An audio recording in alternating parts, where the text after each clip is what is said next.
Price the lord. ಇಂದಿನ ವಾಚನದ ಧ್ಯಾನಕ್ಕೆ ತಮಗೆಲ್ಲರಿಗೂ ಸ್ವಾಗತ. ತನ್ನ ಶಿಲುಬೆಯನ್ನು ಹೊತ್ತು ನನ್ನನ್ನು ಹಿಂಬಾಲಿಸದವನು ನನ್ನವನಾಗಲು ಯೋಗ್ಯನಲ್ಲ. ಪ್ರಿಯರೇ, ಯೇಸುವಿನ ಮೊದಲ ಆಗಮನ ಛೇದಿಸುವ ಖಡ್ಗವನ್ನು ತಂದಿತು. ಯೇಸು ಬಂದಿರೋದೇ ನಮ್ಮನ್ನು ಬೆಳಕಿನ ಮಕ್ಕಳಾಗಿಸಲು, ನಮ್ಮನ್ನು ಅಂಧಕಾರದಿಂದ ಬಿಡುಗಡೆ ಮಾಡಲು ಅವರು ಬಂದರು.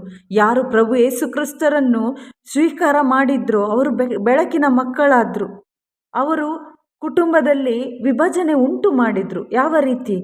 ಯಾವಾಗ ನಾವು ಯೇಸು ಹಿಂಬಾಲಕರಾಗ್ತೇವೋ ಅಲ್ಲಿ ವಿಭಜನೆ ಉಂಟಾಗುತ್ತೆ. ಒಬ್ಬ ಶಿಷ್ಯನಾದರೆ ಯೇಸು ಶಿಷ್ಯನು, ಇನ್ನೊಬ್ಬ ಕತ್ತಲೆಯಲ್ಲಿ ಜೀವಿಸುವವರು. ಅದು ಕುಟುಂಬದ ಯಾವುದೇ ಸದಸ್ಯರಾಗಿರ್ಬೋದು. ಲೌಕಿಕವಾದವುಗಳನ್ನು ಪ್ರೀತಿ ಮಾಡುತ್ತಾ ಶುಭ ಸಂದೇಶ ಅವರು ಅರಿಯದೆ ಕೊಟ್ಟರೂ ಕೂಡ ಅದನ್ನು ರಿಜೆಕ್ಟ್ ಮಾಡಿ ಜೀವಿಸುವಾಗ ಅಲ್ಲಿ ಸಮಾಧಾನದ ಬದಲು ಛೇದಿಸುವ ಖಡ್ಗ ಕಾಣಲ್ಪಡುತ್ತದೆ. ಒಬ್ಬ ತಂದೆ ವಿಶ್ವಾಸಿ ಆದಾಗ ಮಗ ಪ್ರತಿಭಟಿಸುವವರಾಗ್ತಾರೆ, ಅಥವಾ ತಾಯಿಗೆ ವಿರುದ್ಧ ಮಗಳು, ಮಗಳಿಗೆ ವಿರುದ್ಧ ತಾಯಿ, ಅತ್ತೆಗೆ ವಿರುದ್ಧ ಸೊಸೆ, ಒಡ ಹುಟ್ಟಿದವರೇ ಇಲ್ಲಿ ಕಡು ವೈರಿಗಳಾಗ್ತಾರೆ. ಕಾರಣ ಏಸು ಶಿಷ್ಯರಾಗಿರೋದ್ರಿಂದ. ಪ್ರಿಯರೇ, ಕೆಲವೊಮ್ಮೆ ಮನೆಯಲ್ಲಿ ಕುಟುಂಬದಿಂದ ಇವರಿಗೆ ಹುಚ್ಚು ಹಿಡಿದಿದೆ, ಇವರಿಗೆ ಯಾರೋ ಬ್ರೈನ್ ವಾಶ್ ಮಾಡಿದ್ದಾರೆ, ಇವರು ಆ ಸಭೆಗೆ ಸೇರಿದ್ದಾರೆ ಎಂದು ನಮಗೆ ತುಚ್ಛವಾಗಿ ಕಾಣೋದು, ಬೇರೆ ರೀತಿಯಲ್ಲಿ ನೋಡೋದು, ಬಿಹೇವ್ ಮಾಡೋದು ನಾವು ಕಾಣ್ತೇವೆ. ಕಾರಣ ಪ್ರಿಯರೇ, ಆ ಕುಟುಂಬದವರು ಇನ್ನೂ ಮರಣಾವಸ್ಥೆಯಲ್ಲಿದ್ದಾರೆ, ಆತ್ಮಿಕ ಮರಣಾವಸ್ಥೆಯಲ್ಲಿರೋದ್ರಿಂದ. ಆದರೆ ಪ್ರಿಯರೇ, ಆತ್ಮಿಕ ಜೀವ ಪಡೆದು ಯೇಸು ಶಿಷ್ಯರಾಗಿರುವ ನಮಗೆ ಯೇಸು ಕ್ರಿಸ್ತರ ಆ ಸಂಬಂಧಕ್ಕಿಂತ ಶ್ರೇಷ್ಠ ಸಂಬಂಧ ಬೇರೆ ಯಾವುದೂ ಇಲ್ಲ. ನಮಗೆ ಯೇಸು ಕ್ರಿಸ್ತರ ಸಂಬಂಧವೇ ಶಾಶ್ವತವಾಗಿದೆ, ನಮಗೆ ಜೀವ ಕೊಟ್ಟ ಸಂಬಂಧವಾಗಿದೆ. ಯೇಸುವಿನೊಡನೆ ಇರುವ ಆ ಸಂಬಂಧ ನಮಗೆ ಸಂತೃಪ್ತಿ ತಂದಿದೆ, ನಮ್ಮನ್ನು ಪಾಪದ ಬಂಧನದಿಂದ ವಿಮೋಚಿಸಿದೆ, ಬಿಡುಗಡೆ ಮಾಡಿದೆ. ಅಷ್ಟು ಮಾತ್ರವಲ್ಲ, ಸ್ವರ್ಗೀಯ ಮಕ್ಕಳನ್ನಾಗಿಸಿದೆ.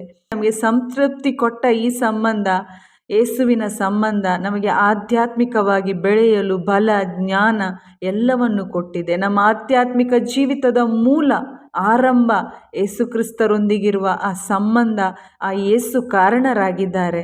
ಆದ್ದರಿಂದ ಈ ಸಂಬಂಧದಲ್ಲಿ ಪ್ರಾಮಾಣಿಕರಾಗಲು, ಲೈಫ್ ಲಾಂಗ್ ಹಿಂತಿರುಗದೆ ಬದಲಾಗಿ ಕಮಿಟ್ಮೆಂಟ್ ಕೊಟ್ಟು ಆ ಮುಂದೆ ಸಾಗಲು ನಮಗೆ ಖಂಡಿತ ಈ ಒಂದು ಆಸೆ ಹುಟ್ಟುತ್ತೆ.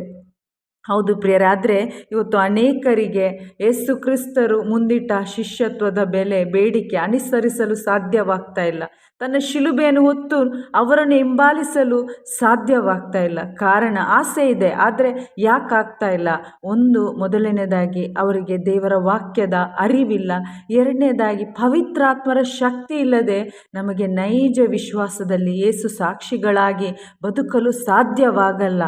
ಪ್ರಿಯರೇ, ಯೇಸು ಕ್ರಿಸ್ತರ ಶಿಷ್ಯರಾಗಿ ಪವಿತ್ರಾತ್ಮ ಶಕ್ತಿಯಿಂದ ತುಂಬಲ್ಪಟ್ಟಾಗ ಮಾತ್ರ ಪ್ರಿಯರೇ, ನಾವು ಕುಟುಂಬ ಇರ್ಬೋದು, ಸಭೆ ಇರ್ಬೋದು, ಕೆಲಸ ಮಾಡುವ ಪ್ರದೇಶದಲ್ಲಿ ಇರ್ಬೋದು, ನಾವು ಯೇಸುವಿಗೆ ಅಲ್ಲಿಂದ ಬರುವ ಎಲ್ಲ ಹಿಂಸೆ ಬಾಧೆಗಳನ್ನು, ಕಷ್ಟ ಸಂಕಷ್ಟಗಳನ್ನು ಪ್ರೀತಿಯಿಂದ ಸಹಿಸಿಕೊಂಡು ಕ್ರಿಸ್ತ ಯೇಸುವಿಗೆ ಸಾಕ್ಷಿಗಳಾಗಿ ಜೀವಿಸಲು, ಅಂದರೆ ನಮ್ಮನ್ನು ಪೀಡಿಸಿದವರಿಗಾಗಿ ಪ್ರಾರ್ಥಿಸಲು, ಅವರನ್ನು ಪ್ರೀತಿ ಮಾಡಲು, ಅವರನ್ನು ಕ್ಷಮಿಸಲು ನಮ್ಮಿಂದ ಸಾಧ್ಯವಾಗುತ್ತೆ. ಹಾಗಾದರೆ ಆ ಪವಿತ್ರಾತ್ಮ ಶಕ್ತಿಗಾಗಿ ನಿರಂತರ ಪ್ರಾರ್ಥಿಸೋಣ, ಕೇಳೋಣ, ಆಸೆ ಪಡೋಣ. ಆಮೇನ್. Praise the lord.